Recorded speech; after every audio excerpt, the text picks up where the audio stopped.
Hey, welcome back, everybody, to the Rise and Roar podcast. Hope you're having a good week. I am here this week with Philip Schrepel, who is in, what is it, Philip? Is it kind of northeastern Oklahoma is where you're at? Yeah, Tulsa County. Okay, Tulsa County. This week we are dealing with human trafficking, child exploitation, abuse. I know we've covered it once this month already, but listen, it's that important that we need to keep banging this drum for education, for resourcing, to support those who are doing the work on the ground. But with Philip this week, we're going to be looking at it from a different perspective. Philip, you've got a very unique approach to supporting the efforts in this area because you have a festival, a concert, event that's going to be taking place this month in support of organizations who do the work. So we want to dive into that. So first of all, tell us who you are. Tell us a little bit about your history, where you're from, what's going on, and your organization, City Razed. Go ahead. Take it away, brother. Name's Philip Schrepel, located in Sand Springs, Oklahoma. Family moved here back in '89 and grew up here, one of 5 kids. Local business owner as well for the last 10 and a half years, almost 11 years. I'm in the auto detailing industry, so that's my day job and everything. And then the last few years, I have started to have like this more burning passion for like the trafficking and child exploitation stuff to help raise awareness against that. Several years ago, my dad had started a musical event, I guess you could say. It was a lot smaller scale. It was called Unity Praise. That was more targeted towards like getting local church communities together, tearing down the denominations and everything, and just coming together as the body of Christ. Having a night of praise and worship, prayer, whatever, the Holy Spirit led. That's what took place. It was actually at the same location that City Razed will be at, August 22nd. And then in August of 2020, my dad passed away from bilateral pneumonia and severe case of COVID-19. So 2021, we took a year off from that event that my dad had. My mom held it 1 year after my dad passed. Just felt like it was too emotional for her. There was too much connection there, and it was my dad's vision. So last year I started praying and felt like the Lord was leading me to pick up the torch, but give it more direction and make it my own. So that's where the whole City Razed came in.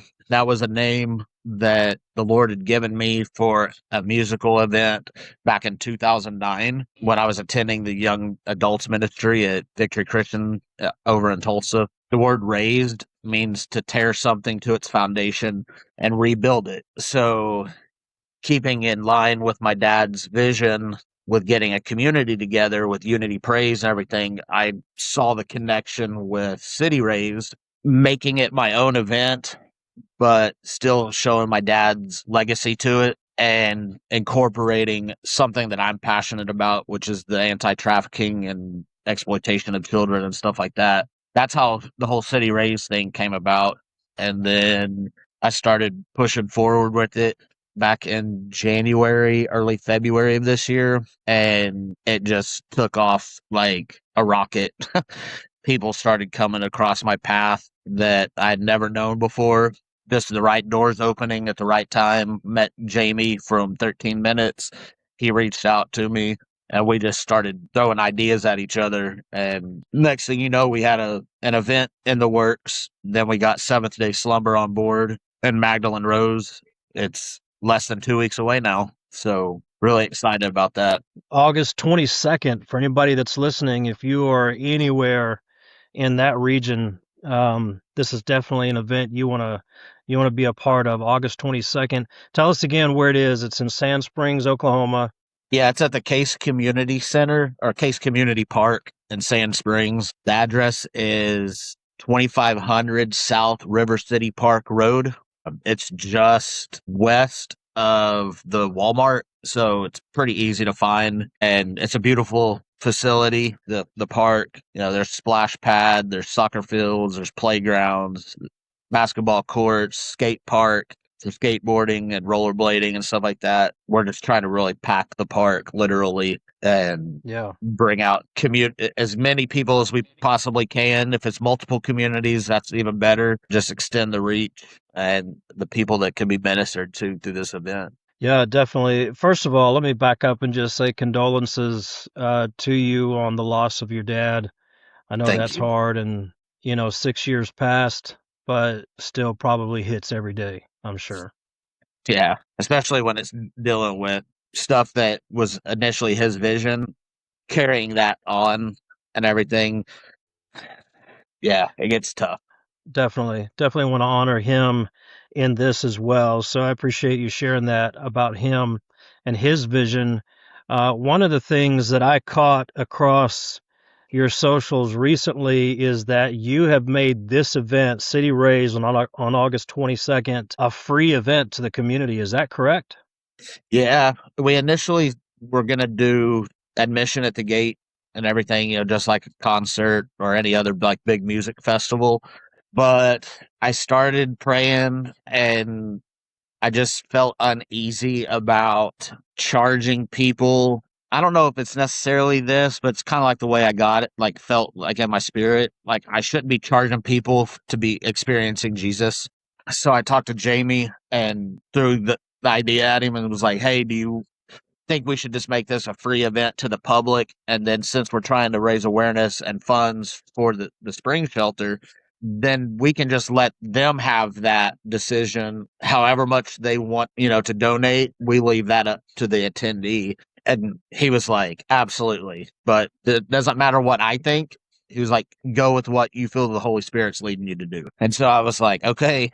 And I think it was like later that day or the next day, I messaged him back. I said, "Hey, I just made the post. We switched it, so start spreading the news." And like we started getting like more exposure after that than before it. And people are like excited to come out, because they're not only fed up with seeing all the news of people messing with kids in one way or another, but the music side of it as well. And then we also added a car show or a cruise. Oh, So nice. there's like 3 groups of car cruises that are supposed to be coming out with their custom cars, classic cars, just to add more to the event that people can enjoy. If they like car shows, they can look around at the cool cars, enjoy the loud rock and roll music and stuff. So the playground is right there, so kids can do that as well. So That just sounds like an awesome event all around. It's not just a concert. You've got the park, you've got car shows, car drive-throughs happening, and then you've got Seventh Day Slumber, Magdalene Rose, and 13 Minutes, who yeah, are, obviously all of them on top of their game. It's just going to be a rocking show all the way around. this is the only event like this that this city has ever seen, like Yeah. of this scale. So I had to go through like city approval. Mm. The Case Community Center, their board of directors had to approve it. This is literally like the first of its kind. Because when I told them about my dad's event, they remembered when he did them, and like 30 to 50 people would show up. And when they asked me what I was expecting, and I'm like, I'm praying for like over 1,000. And they were like, "Oh, wait, like, let's backtrack Right. just a little bit. We need to actually have meetings with, the directors of all the departments to make sure that, this isn't just like a youth group that's showing up for a night of praise and worship. Like, this is a full-fledged concert, car show, like everything." So, Yeah. yeah, it's going to be exciting. So, City Raised, August 22nd, you are doing this in support of ministries who are actually doing the work combating human trafficking, child exploitation, abuse, domestic abuse. For somebody like me on this side of things, it's such a big thing, right? It's so Yeah. overwhelming how big and how dark this problem is. And so the question that I keep running into, and especially since our interviews this month with the Demand Project, we've had questions come back, what can I actually do to make a dent in this situation? Somebody like me, what do I do? But here you're putting on a concert event.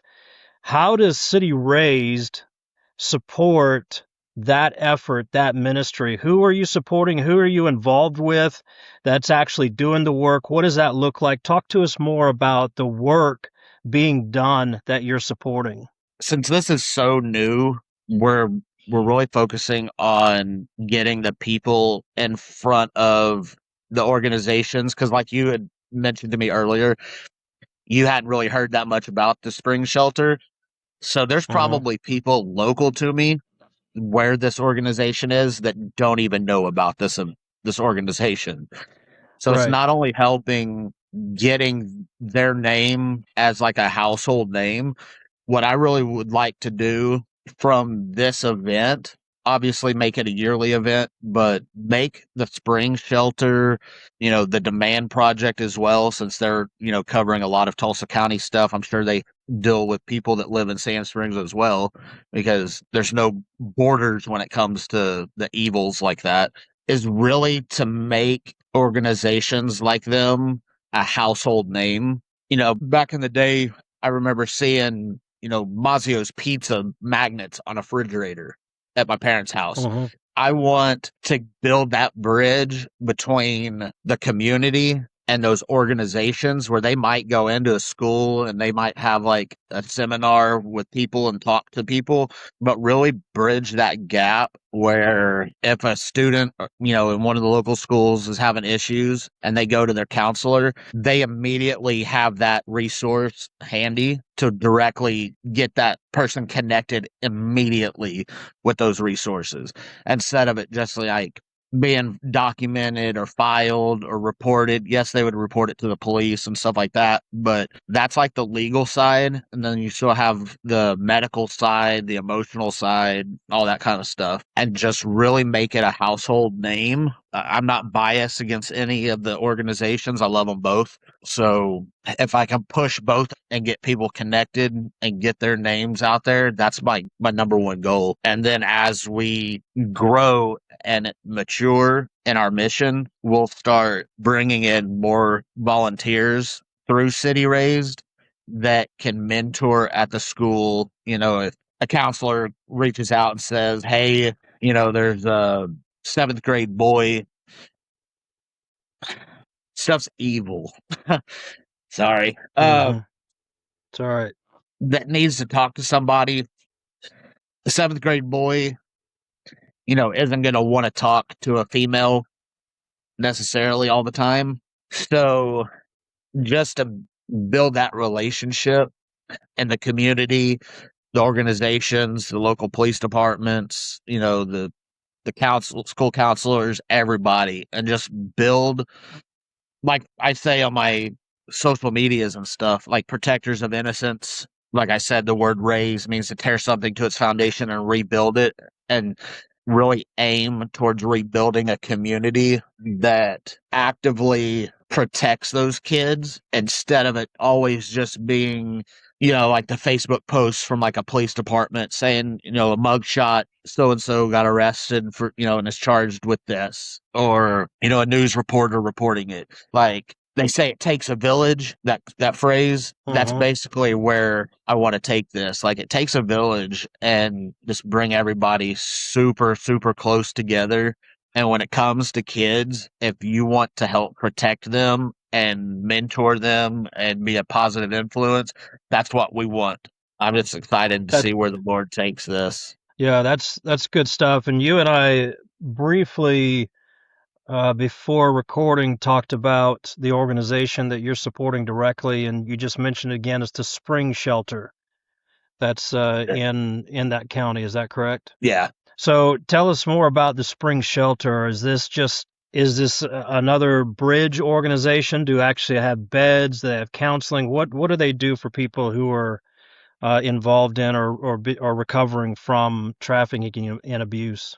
I want to say, I'm just going to say it because I haven't really clarified some things, but they said they were going to announce it a couple months ago. They were going to be announcing that they're breaking ground on a full facility where they're going to be actually building a new in-home treatment facility with like bunks to where they can house survivors and stuff like that that need the counseling and schooling and medical treatment and all that stuff. I still need to go take a tour of their facility because I did one with the Demand Project back in February or March, I think it was, and got to see like all their housing units and got to meet the kids that were living there and everything. And when you see that kind of side of things, it makes it a lot more personable. Like, this stuff is real. It's not just Yeah. on a screen on your social media, that there's real lives being affected. So I know that I want to say that the Demand Project, I think, was the first that had like that kind of a facility. And now the Spring Shelter is launching theirs. And I'm excited to see how that all transpires and everything, since it's closer to home for me. And it's such a big need nationwide to have facilities that can house people who are survivors, who are recovering. Yes, it's the need is so large that even when I found the stats out about how many beds there are. So as of right now, the Demand Project's facility houses the largest number of beds in the U.S. And I want to say she said it was 26 beds. Mhm. So at one time, they can only take in 26 survivors from 11 to 17 years old nationwide. And Mhm. this stuff is happening. I think it was this at the FIFA World Cup. They announced that they had rescued like 30 children from trafficking. That's more than what one facility can hold. Yeah. So, I would love to see a facility, open up that was almost like a hospital in a sense, to where, or like an apartment complex, not necessarily a hospital, where survivors can live there in house. It's a secured, locked facility. So it's like an interior style apartment complex, security at the front desk, with direct access to law enforcement, everything, to where these kids can just thrive and learn life skills. Yeah, Like, because it's not just about getting a good night's sleep. I think we do need hospitals. We need specialized care. We need counselors yeah, and, like you said, mentors. And I mean, you mentioned the FIFA incident. I think they said there were over 900 arrests yeah, during that event. And, that's crazy. not, I'm very thankful for the amount of children that were rescued, but how many more, we're talking millions globally that are being affected by this. And I think Jamie had told me at one point that there were only maybe half of the states in the US had any kind of facilities to help those who are survivors who are recovering. So we're talking millions of people that are involved, and it's just a drop in the bucket. So I think we need more shelters like the Spring Shelter being able to break ground. We need those hospitals or some kind of secure medical facilities that can speak to and help that situation. Counselors, oh my gosh, it's a lifetime of recovery for Yeah, people who are affected by this. So, and I think that's where I get excited, when I'm talking to somebody like you, because you're putting on an event and bringing awareness to the people who are doing the work on the ground. And this is a place that people like me can get involved. We can say, you know what? I can support that. I can show up to the event. I can make donations. By the way, we're going to put contact and web info for the Spring Shelter in the show notes and everything, so people can go discover more about them and figure out how to support them as well. But this is where we get involved. We can spread the news. We can be educated. We can see the signs happening in our communities and learn what to do and how to respond. I think those things are big for people like me, Philip, who are on this side of things saying, What can I do, in a situation that just seems so out of reach for me to make any impact in? But we can make an impact. It's going to take all of us to do it, right?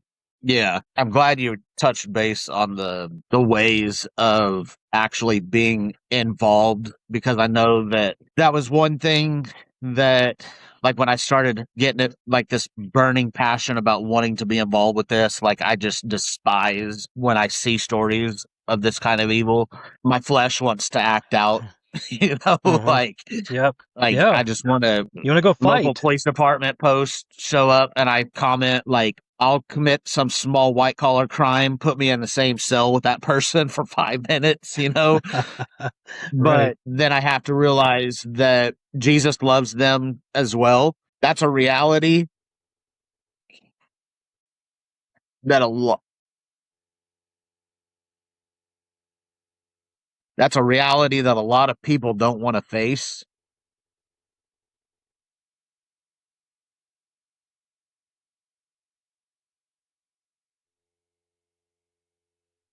Take your time, man. This is hard. Yeah. If I'm going to claim that I'm a believer, but then let my flesh take over and say that I wish death upon these people, like knowing that mm, my same God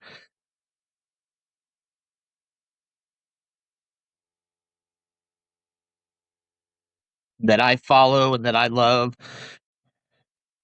died for me, died for them the same exact way. But whenever that movie, Sound of Freedom, came out, Uh-huh. that's where like it kind of became a little bit more real to me.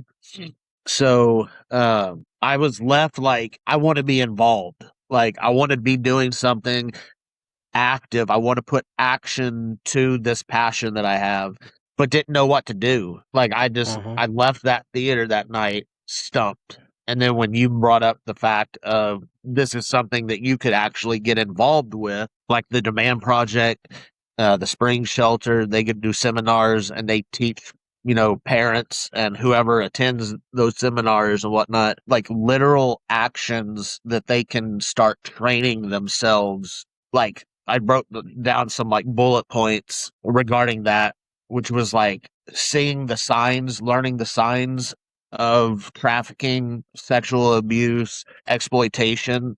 So teachers at school's literally about to start. My son starts first grade on the 20th. So 2 days later, we're having this event. And I just Uh, thought that it was so, it was a coincidence that school's about to start. Teachers are about to be flooded again with all these new students, and they're going to be learning these students, you know, their behaviors, their personalities, and stuff like that. And what better way than to put this at the forefront of those teachers' minds to where they start seeing, like they start getting to know the student, but then they can see and like pay attention to these bullet points to where if they see something change in that student, whether it's a week later, a month later, a semester later, they know like the red flags and they can immediately intervene a lot quicker. And by the time something bad happens, what do people usually always say? Oh, we should have noticed. Or, you know, yeah. the red flags were right there, but we weren't even paying attention to it. It was right there before our face. Yeah. And this way, you can literally be more proficient in catching it early on. You know, just like a medical diagnosis with like a cancer or something, you pay attention to the signs, you catch it early on, you can a lot of the times some cancers, you know, you can get them taken care of and stuff like that. Yeah. So yeah, I really want to get connected with a print shop or something like that so I can get like these flyers made, quality flyers that I can like take up to the schools and give them, you know, to all the teachers, you know, the next month or so to really get them to be focused on this. And a lot of people might shun it because it's like, oh, we don't want to talk about that. But if they advocate for child abuse in school and anti-bullying, this needs to be addressed at the forefront of all of those topics. Because a kid could be getting bullied at school or being the bully, but it's the root cause of one of these evils that's going on, and that's their outlet, and they don't know how to process that. Because I think like Yeah. the average age is like a 7-year old, I think Hmm. is what the Demand Project had told me back in February, that the average age of a victim was like 7 years old. And so I'm just like, they don't know how to process a lot of that kind of information that, I say information, but like what's happening to them. Uh, Yeah, it's definitely getting younger and younger, and it's certainly something that needs to be addressed. Like you said, at the forefront, uh, right there with teachers, parents, law enforcement. Not just what's going on in the schools. You talk about a kid being bullied at school. I think the online world is making it even worse. Because it's hidden bullying, it's hidden exploitation, it's hidden enticement that most people never see. And we do have yeah. to be educated to know what to look for, with online influences. But it is getting younger and younger, the issues that we're dealing with. Years ago, Philip, I was speaking at a juvenile facility in Central Florida, and used to speak at a lot of those. And I was getting ready to give a keynote address at one, and probably I don't know, probably 150, 200 kids in there that were in this program that I was speaking to. And right before I walked up to the stage, the director leaned over and elbow bumped me, and she said, "Do you know who you're sitting next to?" And so I looked over to the other side, and I'm like, I don't know who that is. And she said, "That's our resident 8-year-old rapist." And this is just before I go on stage to speak. And I'm literally speechless, because I'm sitting here in my mind trying to process, how does an 8-year-old know even how to think like that, right? Yeah. And this was probably 25 years ago. So 25 years ago, I'm sitting in a juvenile detention center next to an 8-year-old rapist, trying to comprehend, how does a mind that young even get to that place? And here we are in a world today when this is common language, it's common practice, it's common experience for kids, 6, 7, 8 years old, 10 years old, middle school, and it's just it it it's very sad. Yeah, And it it's is. very hard to think about, to wrap your mind around. But I'm so thankful for people like you, because you're doing something that gives people like me a chance to get involved. And I'm thankful for people like Jamie from 13 Minutes, you know, telling his story and how he got involved in this effort. And I'm sitting here thinking, here's a rock band who can make a difference and opening up avenues. And here's Philip over here doing a concert event in a park, who's doing something about it and opening up our minds and our eyes, not only to the situation, but to what we can do to be a part. And I think that's a point I want to drive home, is that whoever's listening, people like you and me, we can do something about this. We can show up to City Razed on August 22nd. We can donate to the shelters. We can make music, if that's what it means, to bring awareness to whatever's going on. We can go volunteer. We can, whatever it is, educate yourself. Know what's going on in your city. Know what's going on in your town, in your county. Do everything you can to educate and arm yourself with knowledge, and then plug in where it is that you feel you can make the best impact. And as a Christian, of course, I'm going to go pray about that and say, God, where do you want me? Plug Yeah. me in where you want me. Tell me what to do, because this thing is too big and it's getting away from us. And this is, in my opinion, as a pastor, this is one of the most important things that we need to be on top of in our world today. Yeah.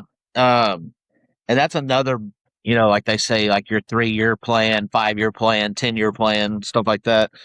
Yeah. That's where, when you said like this is getting too big, just one person to do something, or even 5 people to do something, to be able to do something. The long term vision, probably like 3 to 5 year plan, is I would like to see City Rays, become not just community here to where it's known, but like there at your church, if you guys want to do a city raised, then Hmm. we would literally come out, help organize an event, and do the same thing with a similar organization that you guys might have out there, and blow it up to where there could be a city raised, even if it's just like a hub in one state, or like one in each state, to where they know that that's the community hub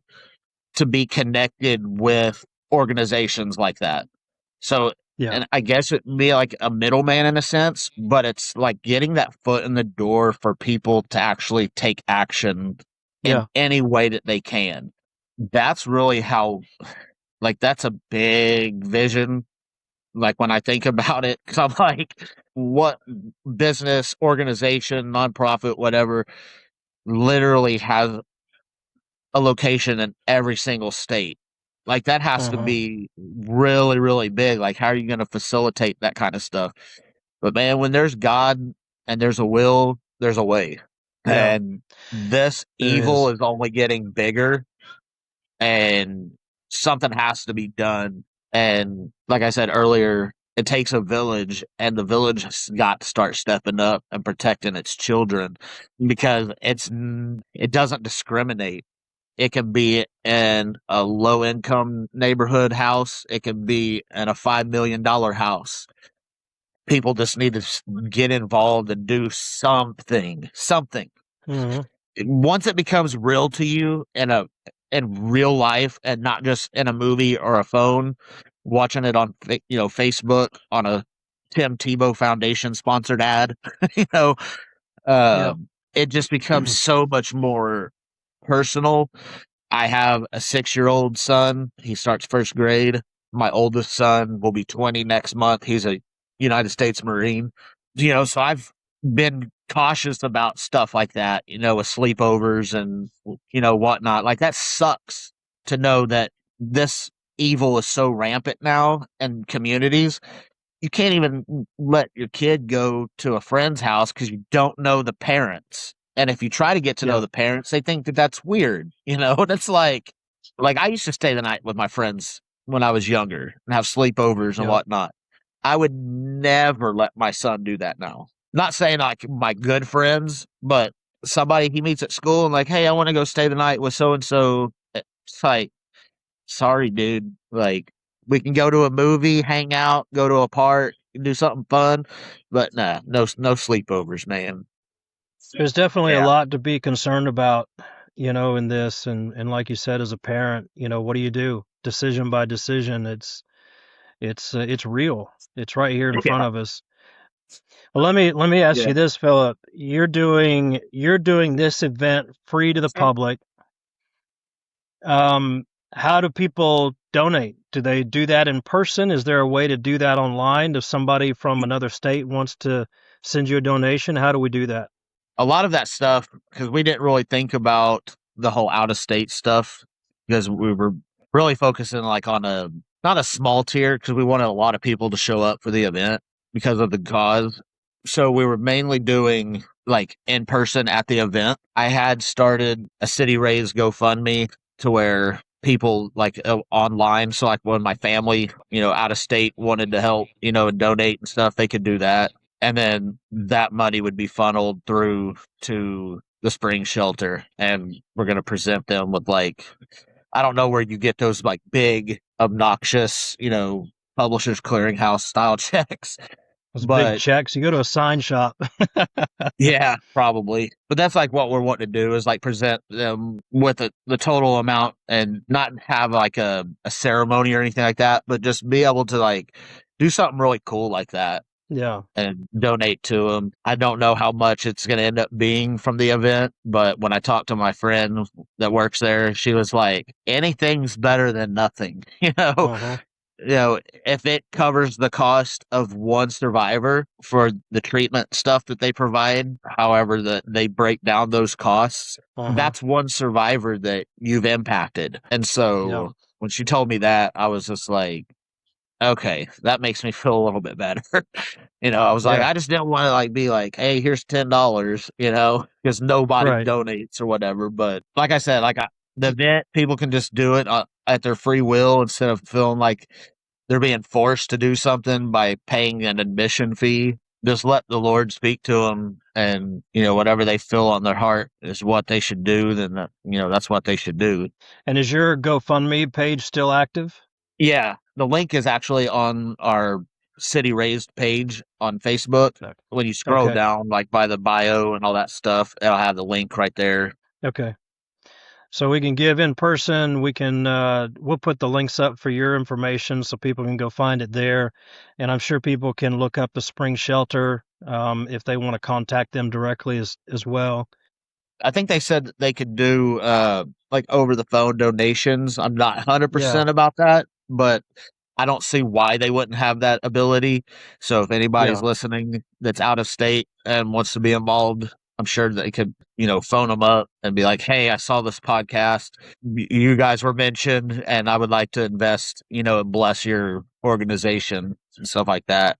Yeah, definitely. So August 22nd, which is just a few days away. Yeah. As of this recording, you've got Seventh Day Slumber, Magdalene Rose, 13 Minutes, headlining that event.